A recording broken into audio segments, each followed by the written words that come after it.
नमस्ते सबैजनालाई स्वागत छ तपाईहरुलाई मेरो च्यानलमा।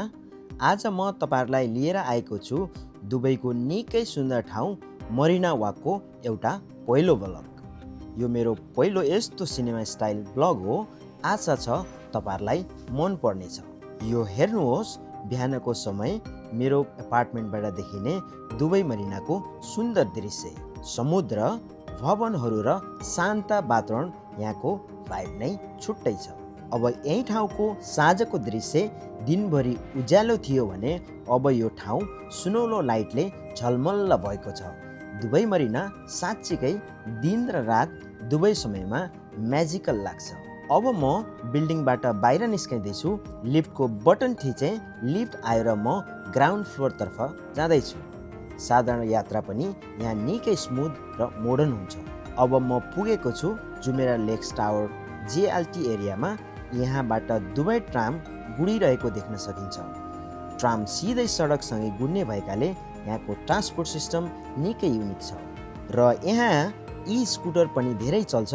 यदि तपाईँ दुबईमा ई स्कुटर चलाउँदै हुनुहुन्छ भने कृपया ध्यान दिनुहोस्, हेलमेट लगाउनुहोस्, सेफ्टी ज्याकेट प्रयोग गर्नुहोस्, ट्राफिक नियम पालना गर्नुहोस्। अब हामी पुगेका छौँ समुद्र किनारामा। यहाँबाट देखिने लग्जरी याच र बोटहरू निकै आकर्षक छन्। सफा नीलो पानी, ठुला सिप र स्काइलाइन मिलेर यो ठाउँ स्वर्ग जस्तो लाग्छ। मरिना वाकको यो एरियामा हिँड्दा चारैतिर याचहरू देखिन्छन्। कतिपय याच त निकै लग्जरी हुन्छन्। घर जस्तै सुविधा भएको यहाँ इभिनिङ वाक गर्नु भनेको एकदमै रिल्याक्सिङ एक्सपिरियन्स हो। अब फेरि अर्को ट्राम ब्रिज माथिबाट गुडिरहेको देख्न सकिन्छ। दुबईको पब्लिक ट्रान्सपोर्ट सिस्टम निकै क्लिन, फास्ट र फ्युचरिस्टिक छ। यहाँ मरिना वाकमा पब्लिकको लागि पानीको सुन्दर फाउन्टेन सिस्टम छ। यो पानी अत्यन्तै प्युरिफाई हुन्छ र एडभान्स फिल्टरेसन सिस्टमबाट चलाइन्छ। यसले वातावरणलाई ताजा र कुल बनाउँछ। यहाँको टेक्नोलोजी र क्लिननेस साँच्चै इम्प्रेसिभ छ। अब म केही समय याचहरूको दृश्य क्याप्चर गर्दैछु। समुद्रमा चलिरहेका जहाज, रिफ्लेक्सन भएको पानी र सिटी लाइट्स, यो दृश्य साँच्चै सिनेम्याटिक छ।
पुगेको छु दुबई मरिना मलमा। यहाँ सपिङ, फुड र इन्टरटेनमेन्ट सबै पाइन्छ। परिवार र साथीहरूसँग टाइम स्पेन्ड गर्न पर्फेक्ट ठाउँ हो। आजको भ्लग्स यहीँ समाप्त हुन्छ। दुबई मरिना वाकको यो यात्रा तपाईँलाई कस्तो लाग्यो कमेन्टमा भन्नुहोस्। यदि तपाईँलाई मन पर्यो भने लाइक, सेयर र सब्सक्राइब गर्न नबिर्सिनुहोला। म फेरि अर्को एक्साइटिङ भ्लग लिएर आउनेछु। धन्यवाद।